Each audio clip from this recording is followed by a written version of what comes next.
inverno de 1923. Uma tentativa de golpe fracassada separa e destrói o grupo de seguidores de Hitler.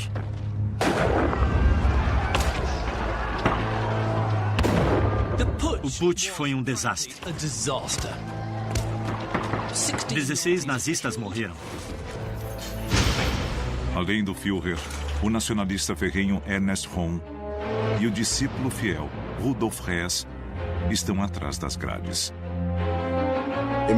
Eles viraram quase criminosos políticos, terroristas. E boa parte da opinião pública alemã achou que era o fim de Hitler. No exílio e gravemente ferido, o ex-piloto de caça Hermann Göring recorre às drogas. Enquanto um jovem, Heinrich Himmler, se esconde na casa dos pais. Mas em meio ao caos, uma nova voz unirá o partido e lançará as bases para um império do mal.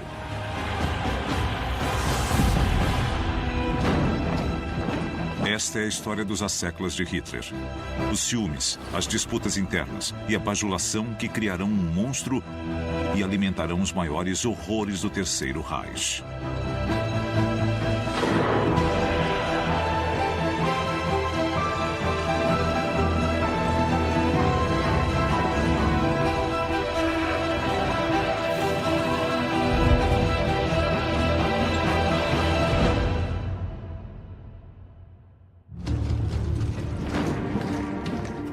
Em novembro de 1923, um incipiente partido nazista marcha rumo à história. É uma tentativa ousada de tomar o poder em Munique e iniciar uma revolução nacional. Mas ela não corre como planejada. O putsch foi um desastre. 16 nazistas morreram. A história teria sido bem diferente se uma bala tivesse ido 30 centímetros para a direita e atingido Hitler, e não o nazista ao lado dele. O fracasso dispersa os seguidores de Hitler.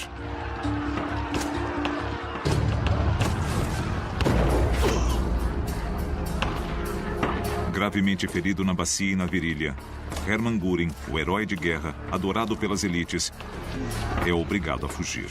Göring, depois do putsch, passou por tempos difíceis. Estava muito ferido e foi levado às pressas para a Áustria, onde a polícia alemã não podia prendê-lo, e se viciou em morfina. Outro fundador, o sempre leal Rudolf Hess, também é obrigado a fugir e parte para os Alpes bávaros. O putsch pode ter sido um desastre, mas Hess está feliz por ter lutado ao lado de seu amado Hitler. Hess tinha uma personalidade fascinante. Era o único entre todos eles que não tinha ambições pessoais. O amor dele pelo movimento, e especialmente por Hitler, enquanto figura, ia além do mero julgamento político. Para outros, é ainda pior. O cão de guarda do partido, o paramilitar Ernst Röhm, está atrás das grades, aguardando o julgamento na prisão de Stadelheim. A posição de Röhm após o putsch é estranha. Ele era um oficial do exército e agora um terrorista condenado. Heinrich Himmler não havia lutado na Grande Guerra. Então, até agitar uma bandeira na retaguarda da marcha tornou-se fonte de orgulho. A reação de Himmler ao putsch foi interessante. Ele saiu da Primeira Guerra decepcionado por não ter participado dela. Ele ansiava por algum reconhecimento militar e viu oportunidade no golpe. Himmler achava que era o seu grande momento. O putsch foi a primeira vez que ele combateu de verdade. Ele e seu partido fracassaram totalmente.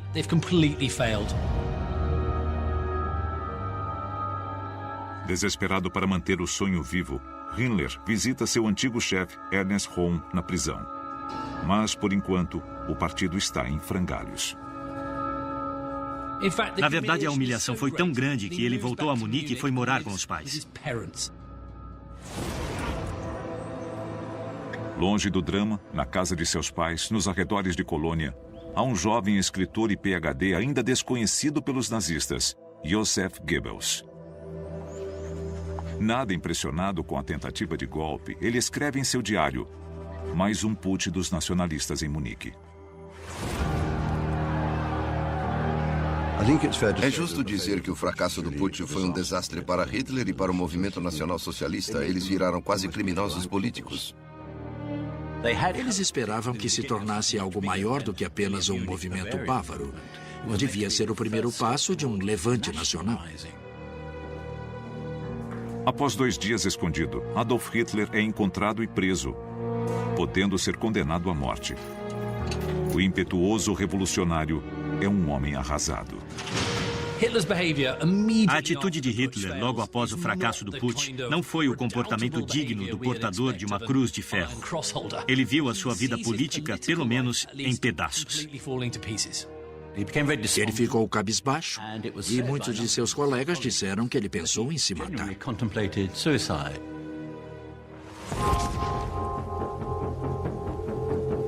Mas nas 10 semanas anteriores ao seu julgamento, algo incrível acontece. Hitler passa por uma transformação. Depois que Hitler se recuperou do choque, seus instintos políticos foram despertados e ele percebeu que, se ia ser julgado, ele teria uma plataforma para divulgar suas ideias. Em vez de implorar por clemência, Hitler parte para o ataque. Ele percebeu que tinha um palanque. E o palanque era o lugar favorito de Hitler. Então ele transformou tudo aquilo em algo positivo. E ele mostrou uma habilidade incrível de transformar o desastre em triunfo.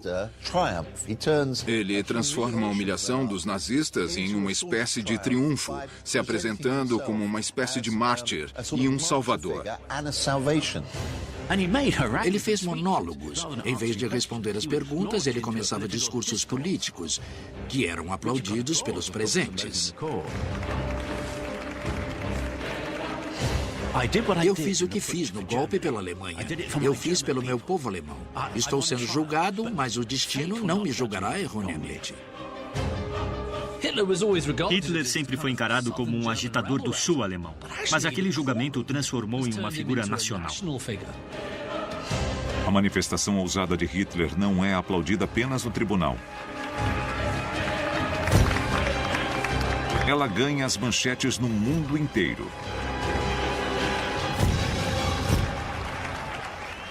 Por atos de terrorismo, Hitler poderia ficar preso por muito tempo. Ele pegou 5 anos. As autoridades e a justiça da Bavária simpatizavam com as posições de Hitler.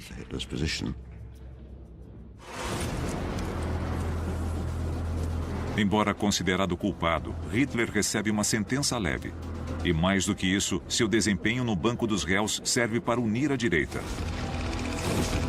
conquistando até o cético aspirante a jornalista, Joseph Goebbels. O primeiro contato de Goebbels com Hitler foi através das transcrições do julgamento, que ocorreu em 1924 e foram divulgadas por jornais alemães. Um escritor brilhante, Goebbels é uma figura complexa, um jovem com muito a provar. Alguém disse que Goebbels era física e emocionalmente aleijado. Mas, embora seja cruel, isso contém muita verdade. Ele tinha um profundo complexo de inferioridade. E como Hitler, ele odeia os judeus, acreditando que sua carreira de escritor é sabotada por editores judeus. Os dois só se encontrarão dentro de alguns meses, mas Goebbels e Hitler estão em uma rota de colisão que mudará o destino do país. Goebbels foi inspirado e podemos acompanhar pelo seu diário, a partir de março de 1924, um fascínio crescente por aquele novo personagem e suas ideias. E em poucas semanas, ele passa a admirar, sem restrições, aquele homem e o que ele representa.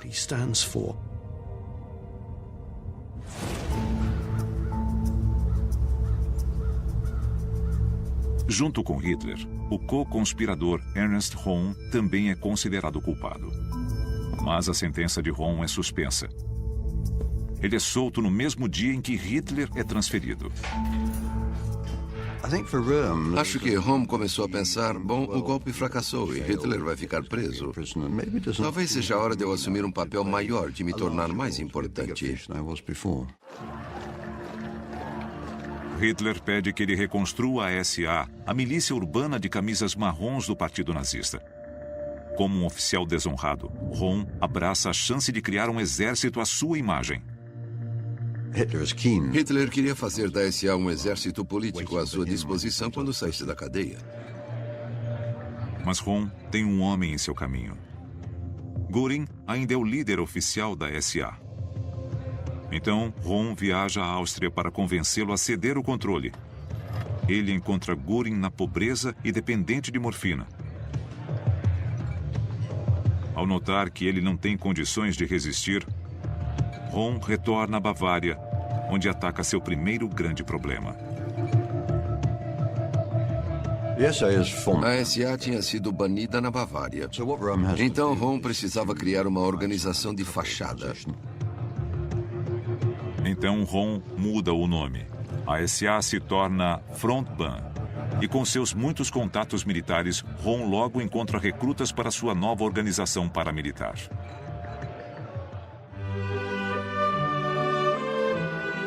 Enquanto isso, na prisão de Landsberg, Hitler descobre que tem admiradores no alto escalão. Seus aposentos lembram mais um alojamento de oficial do que uma cela, e ele recebe diversos privilégios. Ele tinha sua própria cela, com cerca de 200 livros. Até uma festa pelo seu aniversário de 35 anos ocorre lá. Foi uma celebração. Ele recebeu visitas, quase como uma sessão na corte real. Eles foram prestar homenagem. Foi uma ocasião agradável para alguém preso. E Hitler tem até seu próprio secretário pessoal, o dedicado Rudolf Hess.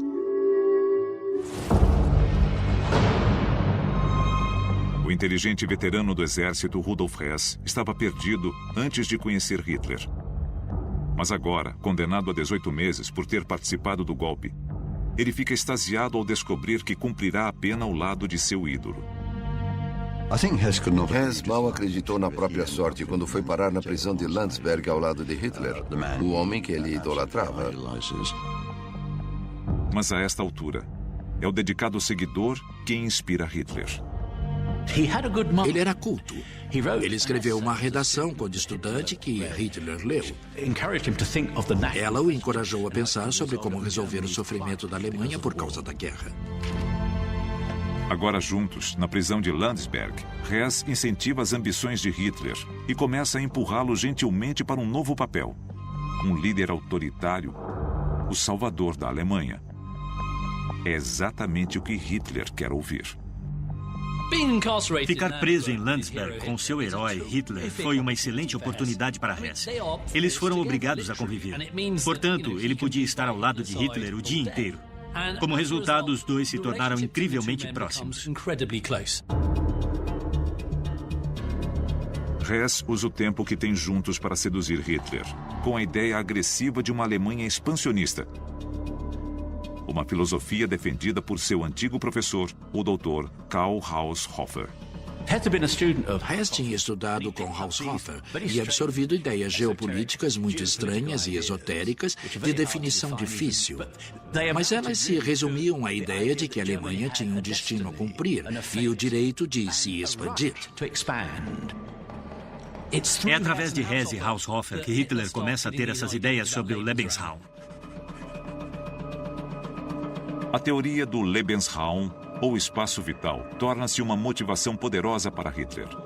Ela planta a semente de um novo superestado germânico que se expandiria para o leste. Então Hess foi muito importante para o pensamento de Hitler. Mas talvez a maior contribuição de Hess para o movimento nazista seja encorajar Hitler a escrever sua visão para o futuro da Alemanha.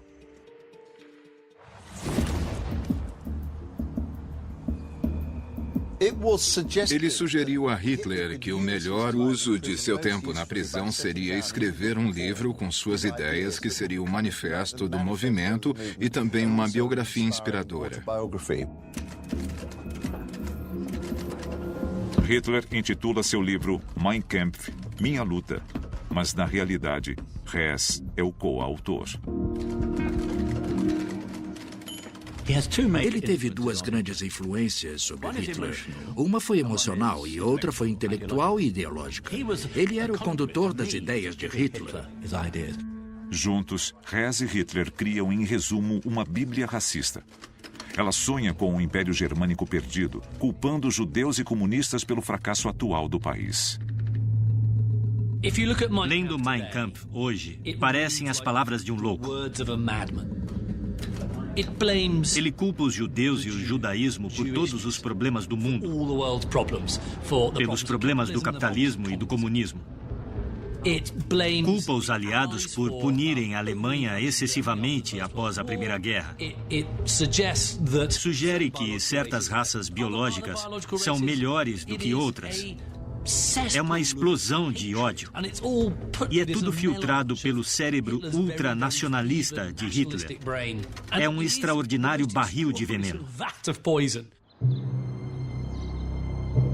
Mas, embora orgulhoso de seu feito, Hess não assume nenhum crédito, dedicando todo o seu esforço a servir o líder da melhor forma possível. Hess tinha a capacidade de acalmar Hitler e de fazer com que ele se sentisse melhor. Hess era o mais próximo que Hitler tinha de um amigo. Hess garante o seu lugar como o primeiro e mais leal membro do círculo íntimo de Hitler.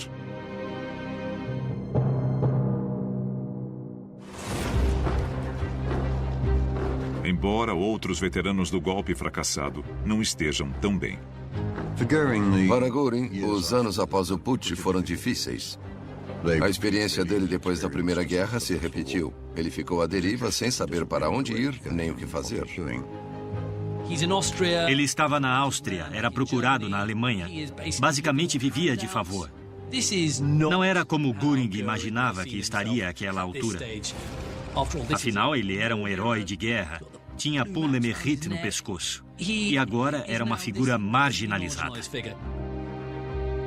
Em dor constante devido aos ferimentos sofridos no golpe, ele busca conforto nos narcóticos e se torna um viciado em morfina.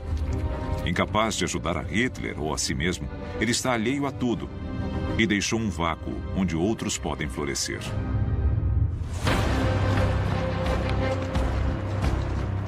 Ernest Röhm está ansioso para deixar sua marca.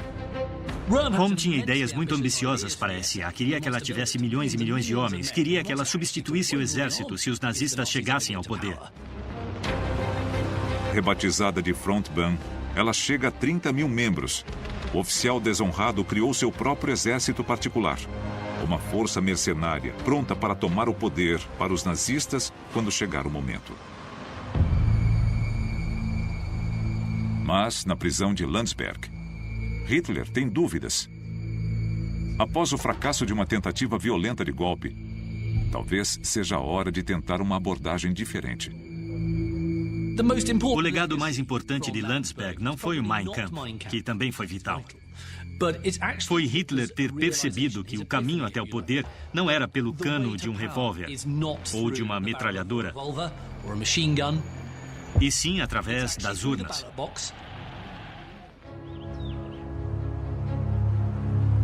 Röhm visita Hitler. Com o apoio de seu grande exército, ele está preparado para um novo putsch. Ele acredita ter homens o bastante para instalar Hitler no poder, mas não conta com as novas ideias de Hitler. Obviamente, os planos de Röhm eram o oposto dos de Hitler. Röhm fica pasmo quando Hitler rejeita seus planos imediatamente e o manda embora totalmente confuso. O exército de Röhm é perigoso para Hitler. Os arruaceiros da Frontbahn podem acabar com as chances de Hitler obter liberdade condicional. A Frontbahn, sob o comando de Röhm, estava cometendo mais e mais atos violentos. E Hitler sabia que precisava se distanciar da violência urbana, daquele comportamento selvagem.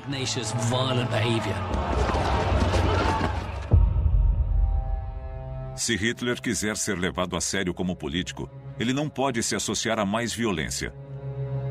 Em maio, ele faz um anúncio chocante. A única escolha de Hitler é renunciar como líder do Partido Nazista em 1924. Ele está preso e o Partido Nazista foi oficialmente banido. Ele sabe que para voltar ao topo e espalhar sua nova visão, terá que pensar a longo prazo. Foi um gesto dizendo que o nazismo não tinha nada a ver com aqueles fatos. E quando saísse da prisão, ele recomeçaria.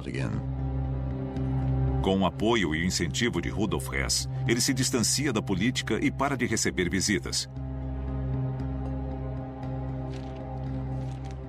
Com a soltura marcada para outubro, nada pode comprometer sua liberdade. Sem Hitler, o Partido Nazista se fragmenta.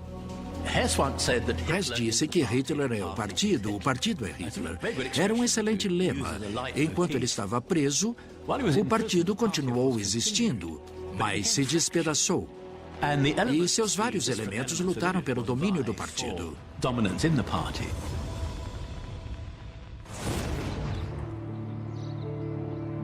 Mas o movimento não desmorona totalmente.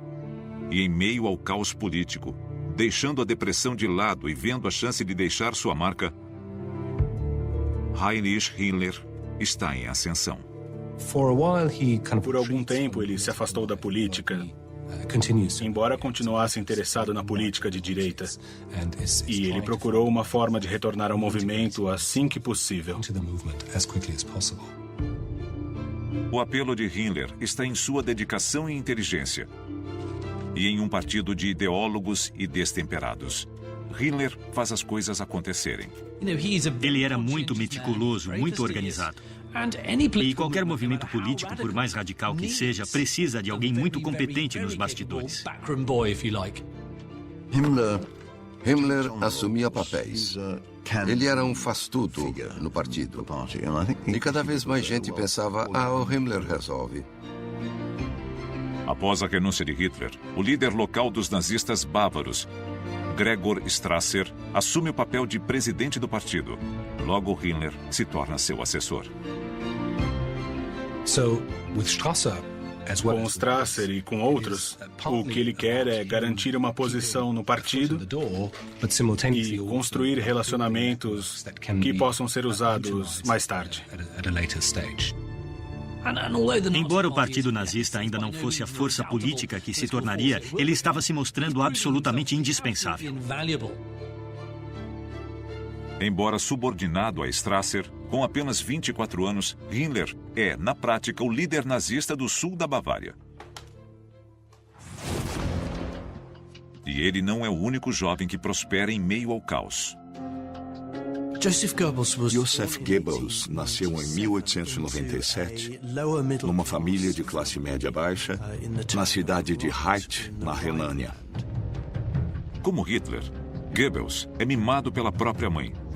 Na infância, ele tem dificuldade em fazer amigos. Quando jovem, Goebbels passou por várias operações em um dos pés que o deixaram com uma deficiência permanente. E ele passou a vida toda mancando ao andar. Então ele se tornou uma figura meio solitária. E como Hitler, Goebbels acredita que merece mais e encontra um bode expiatório para seus fracassos na Alemanha do pós-guerra. Goebbels era um jovem com um ego enorme. Ele tinha um doutorado, tinha escrito livros e peças que não foram publicados ou encenadas. E também era profundamente antissemita.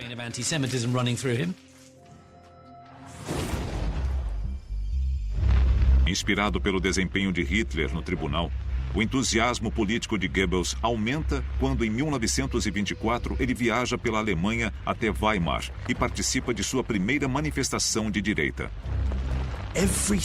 Tudo que nós viríamos a associar ao cerimonial e aos rituais dos encontros do Partido Nazista já estava presente.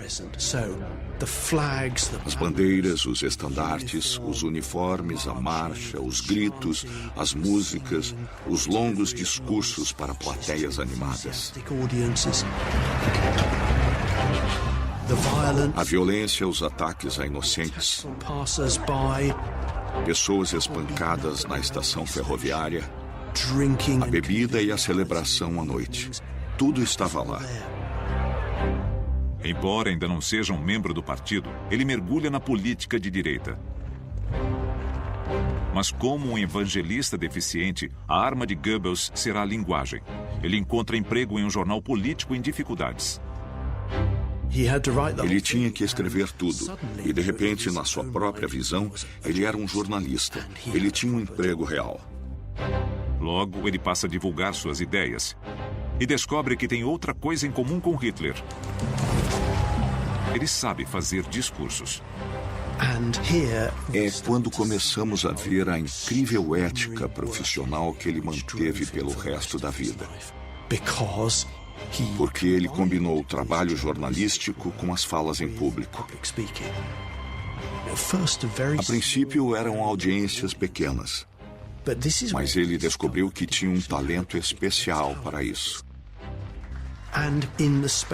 E em poucas semanas, ele ficou conhecido como um orador eficiente. E essa reputação começou a se espalhar pelo Partido Nazista.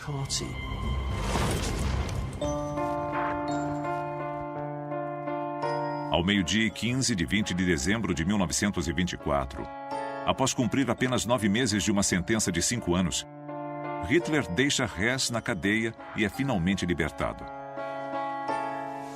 Depois de sua prisão espetacular e da renúncia à presidência do partido, deveria ser uma grande ocasião.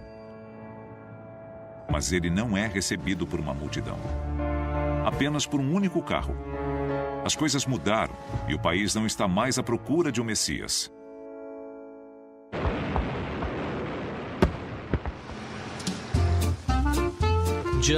A Alemanha virou um lugar bem diferente. A economia começou a melhorar. A República de Weimar começa a parecer mais forte e há um clima de estabilidade, de confiança. A Alemanha encarou uma crise e decidiu se acomodar e encontrar uma forma de viver dentro dos termos ditados pelas outras potências. Naquele clima, e sem a liderança de Hitler, nas eleições de 1924, os nazistas recebem apenas 3% dos votos. Parece o fim do partido. Se tinham 35 mil membros em 1923, agora tem apenas a metade. E esbravejar contra os empréstimos americanos é ridículo em um período de prosperidade. O clima mudou. Eles não podiam ficar gritando nas esquinas ou metralhar os opositores. Isso não ia dar certo. Com o partido de joelhos, Hitler está livre para reconstruí-lo de acordo com a sua nova visão política, forjada com Hess. Os nazistas não seriam mais um partido revolucionário e violento. Eles adotariam o legalismo. Eles participariam de eleições e entrariam no parlamento, no Reichstag. Eles se tornariam um partido em uma democracia parlamentarista. Hitler tenta recuperar o controle do seu partido, mas logo descobre que é difícil deixar para trás os fantasmas do passado. Ernst Röhm aguardava ansiosamente a soltura de Hitler, convencido de que ainda podiam trabalhar juntos. Hitler estava determinado a criar um partido de verdade e trilhar um caminho legal ao poder. Mas homens como Ernst Röhm tinham uma visão mais revolucionária. Para eles, uma revolução nacional tinha que ser uma revolução. Depois de lhe dar a chance de reconstruir a SA sob outro nome, Hitler descobriu que Röhm tinha milhares de seguidores. Hitler precisa lidar com a situação. Em 16 de abril de 1925, em sua casa em Munique, ele confronta Röhm, explicando sua visão política. Precisava parecer que eles estavam agindo dentro do sistema político e que eles eram um partido real, com credibilidade. E não só um bando de lunáticos que invadia cervejarias em Munique. Mas Röhm, um soldado à moda antiga, acredita que toda revolução deve começar com um golpe. Röhm falou em revolução e Hitler disse que as revoluções vêm após a tomada do poder. Elas não a precedem. Vamos tomar o poder, então fazer uma revolução. O relacionamento entre Rom e Hitler logo desmoronou. Hitler disse a ele: "Você criou um exército político, um perigo revolucionário. Eu não quero isso, não é o que eu esperava de você." E Rom, é claro, ficou furioso. Hitler sabe o quanto Rom é poderoso. Com um exército à sua disposição, é um momento perigoso. Mas, incrivelmente, é Rom quem recua. Era uma batalha que Rom não podia vencer porque o domínio de Hitler sobre o partido, embora ainda não fosse completo, já era muito forte.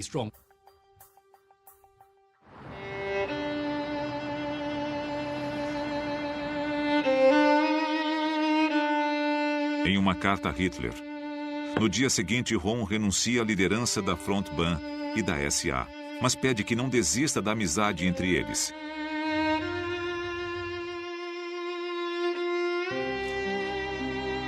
Hitler não responde.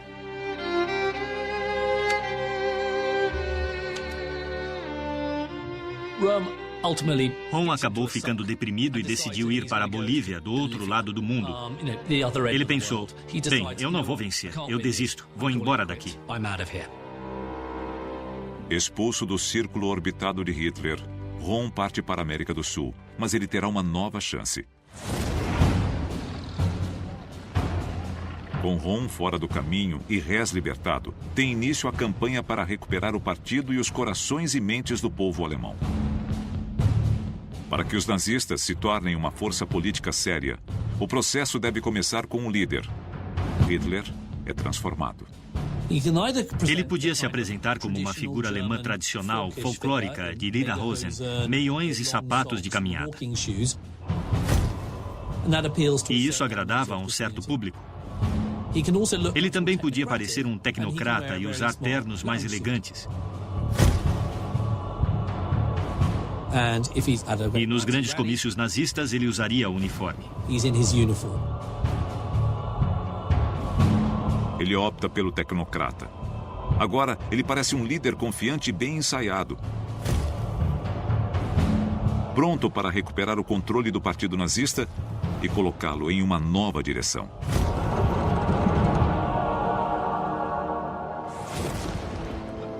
No começo de 1925, a proibição ao partido e suas publicações é suspensa. Mas a má notícia é que a versão repaginada de seu líder não pode ser apresentada ao público alemão. Como parte do acordo de condicional, Hitler aceitou não falar mais em público até segunda ordem. Ele não cumpriu a palavra, não seguiu o acordo, porque fez discursos e foi proibido novamente de discursar até 1927. Eles precisavam de alguém novo para ajudar a vender sua visão.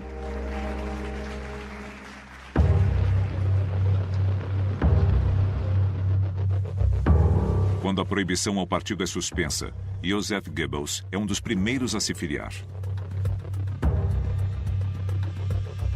Goebbels se aproximou do nazismo pela via socialista a princípio. Filosoficamente, ele acreditava na dialética marxista, na luta de classes. Então, ele podia incluir no nazismo aquela noção central do conflito, de que não se chega a lugar nenhum se não houver conflito.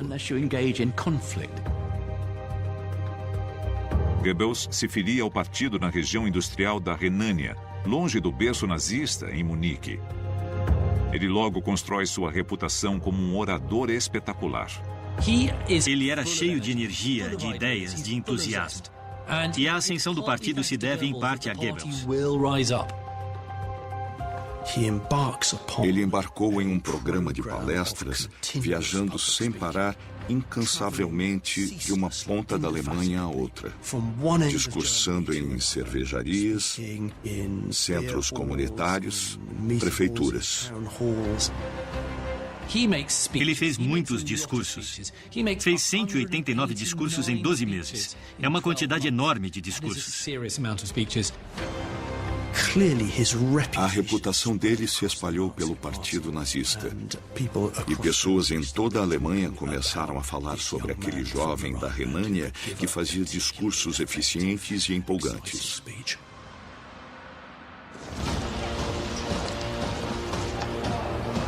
No No sábado, 12 de julho de 1925, Hitler ignora a proibição aos seus discursos para representar os nazistas em um congresso da direita. O jovem orador Goebbels está na plateia. Quando Goebbels viu Hitler pela primeira vez naquele encontro de partidos de direita, ele se apaixonou.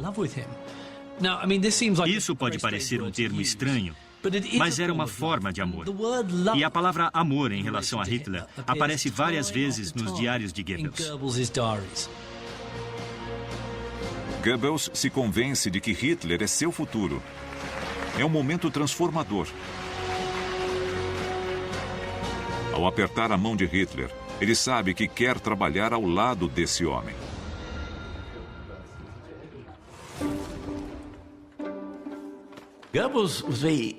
Goebbels estava louco para fazer parte do círculo de amizades de Hitler.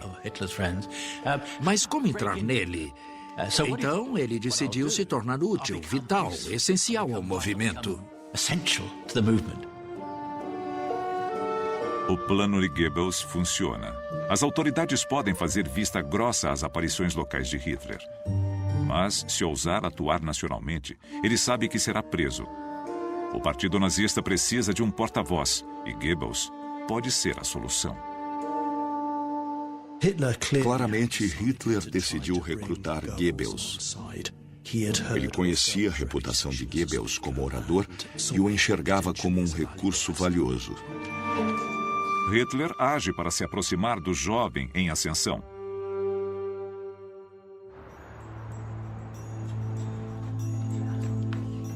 Hitler entendia os talentos de Goebbels. Ele queria usá-los, queria que ele entrasse para o sistema. E isso era tudo que Goebbels queria. Hitler manipula Goebbels, cobrindo-o de elogios. Uma vez sob os encantos de Hitler, ele ficou apaixonado como uma colegial. Com Goebbels a bordo, Hitler quer ver do que ele é capaz. Goebbels foi convidado não só para visitar a sede do partido, mas para discursar na cervejaria onde começou o Putsch de 1923. E Goebbels não decepciona Hitler. O comício foi um grande sucesso. Goebbels falou muito bem. Ele disse que quando Hitler o abraçou, ele estava com lágrimas nos olhos. E, a partir desse ponto, nós vemos o início de um intenso relacionamento pessoal próximo entre os dois. Goebbels se torna o mais novo recruta da cúpula nazista. E Hitler logo lhe dá uma missão.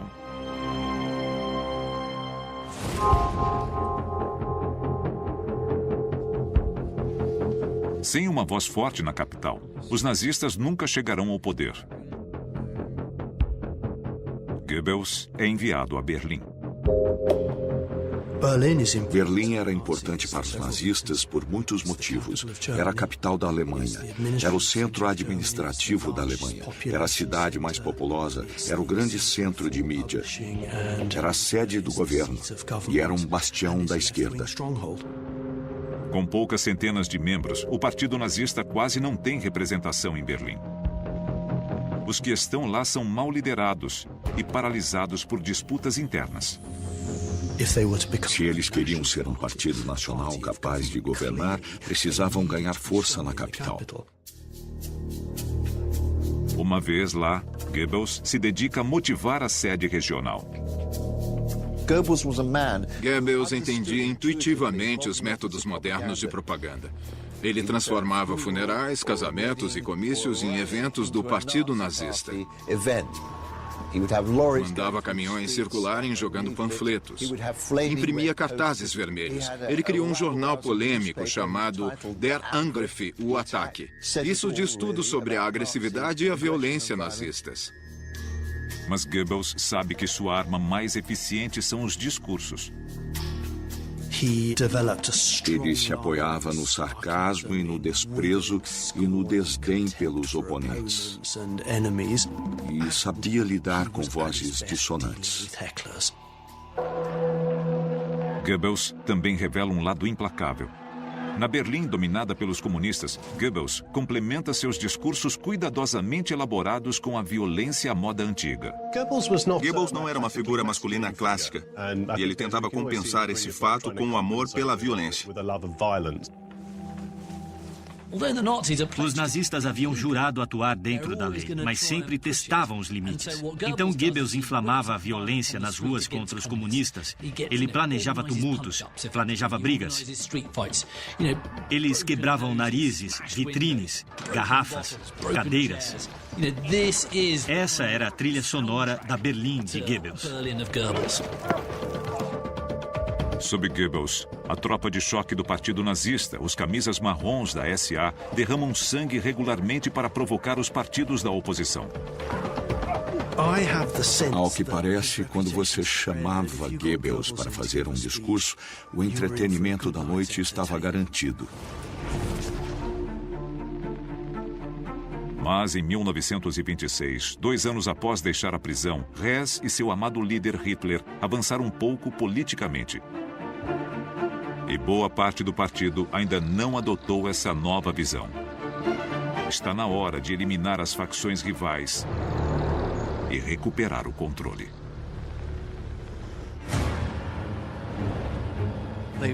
Eles estavam ansiosos. Quanto mais demorassem para conseguir os resultados eleitorais que queriam, mais difícil seria. Ele começou a questionar: o partido está estruturado da forma mais eficiente? Eles relançam o partido de acordo com seus ideais, com uma estrutura similar à do governo. Hitler lidera, com o sempre leal Hess controlando o acesso ao Führer. Ameaças à liderança são rapidamente esmagadas.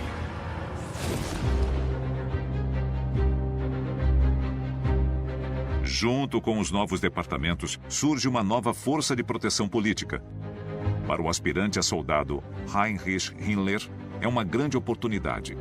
Ele quer comandar este grupo de elite conhecido como Schutzstaffel, ou SS. Ele imaginava a SS como uma unidade de guerreiros de elite. Eles não seriam só um esquadrão de proteção para Hitler. Eles seriam a nata da visão nazista. E Himmler queria estar bem no centro disso. Enquanto a maioria das regiões recruta camisas marrons para a sua SS, Himmler tem planos diferentes. No sul da Bavária, ele escolherá homens que são mais do que guarda-costas de elite. Sua SS exibirá a supremacia racial nazista e refletirá o ideal da masculinidade alemã. Nos primeiros anos da construção da SS, Himmler se dedicou a escolher a dedo os novos membros da organização. Ele acreditava, por exemplo, que a sua aparência física é um reflexo do seu valor racial. Analisando fotografias, ele elimina candidatos que não se enquadram no estereótipo ariano. Mesmo assim, para ser considerado, o candidato devia ser capaz de provar sua ascendência germânica desde o século XVIII. A visão de Himmler para a SS evoluiu lentamente nos anos 20. Ele gostava da ideia de eles serem os cavaleiros do movimento, nazistas mais puros do que o resto. Embora a SS faça parte da SA, Himmler garante que seus homens se destacarão. Uma força de elite de cavaleiros nazistas. Himmler veste sua elite ariana com uniformes distintos, criados pelo estilista e membro do partido nazista, Hugo Boss. Eles usavam botas pretas e calças pretas. E também usavam uma caveira e ossos cruzados como emblema, o Totenkopf. Simbolizando força e propósito, lealdade e compromisso até a morte, é um visual impressionante. Nós podemos comparar a SS a uma guarda imperial, talvez da Roma Antiga. Os cavaleiros de Himmler se dedicarão a proteger e servir a um homem, Adolf Hitler. Ele concluiu que a melhor forma de crescer era mostrar a lealdade da SS ao Führer, de ficar ao lado dele sempre que houvesse disputas internas no partido e defender as decisões do Führer em qualquer oportunidade. Lentamente, as bases do círculo próximo a Hitler são lançadas. Hess cuida das decisões do dia a dia e das políticas do partido. Goebbels é o porta-voz do partido. E Himmler e a SS, sua força policial. Por enquanto, há pouco atrito entre as duas grandes promessas do partido, Himmler e Goebbels. Himmler e Goebbels, a essa altura, ainda eram homens jovens, com menos de 30 anos. Então, eles eram figuras menores, mas eram ambiciosos. Obviamente, estavam cientes um do outro e reconheciam os talentos um do outro. Eles se respeitavam e acho que viam um no outro competência, eficiência, assertividade, dedicação e rigor, o que eles admiravam muito. Trabalhando em esferas diferentes, os dois jovens dedicam todos os seus esforços ao sucesso do partido.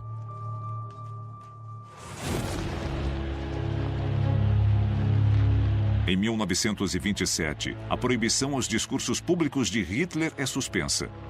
E o partido nazista pode usar sua arma mais poderosa: sua mensagem. A Alemanha deve retomar o controle de suas finanças dos vencedores da Primeira Guerra Mundial. Quando ele teve a permissão para falar, ele abordou o que se tornou uma questão importante. A Alemanha não podia ficar sob o controle de forças financeiras externas. Hitler soube se posicionar, tornando-se uma figura pública que defendia os interesses alemães.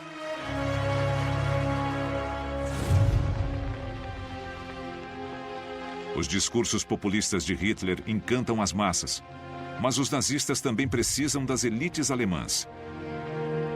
No passado, Hermann Göring foi esta ligação. Mas ele está exilado, um inimigo do Estado que passou os últimos 4 anos lutando contra a dor e a morfina. Finalmente, uma porta se abre para Göring. Para celebrar o 80º aniversário do presidente Hindenburg, o parlamento concorda em anistiar os exilados políticos. Göring se aproveita disso.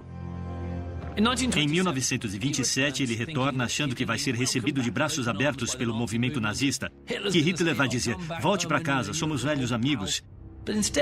Mas ele se depara com uma recepção um tanto fria.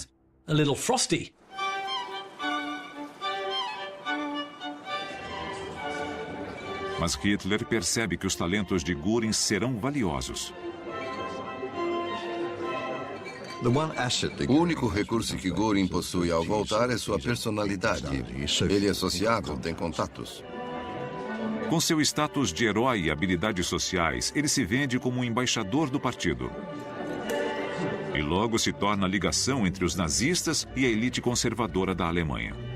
Eles não o viam como um perigoso terrorista político. Não era como Himmler e Goebbels. Podia ser útil para o partido, construindo pontes com as forças conservadoras.